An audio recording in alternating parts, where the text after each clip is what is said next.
Hi, I'm going to show you how to cook rice with a rice cooker. The tip you'll need for perfectly cooked rice using a pot. Add 360 grams of Japanese rice in a bowl and wash using cold water. Strain the water.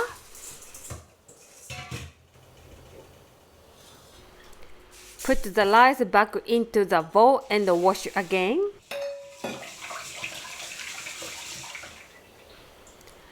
Strain the water, then repeat 3 to 4 times.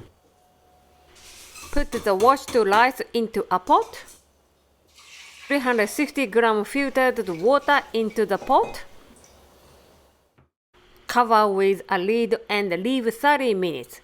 In winter, 40 to 60 minutes. Turn the heat to mid and bring the water to the boil. Once the water is boiling, reduce heat to low. Simmer until the water is gone. Once the water is gone, turn off the heat and wrap the lid with a towel and leave 30 minutes. After 30 minutes, mix well and you're ready to go. Thank you for watching, and if you like this video, please click like and subscribe. See you next video. Bye bye.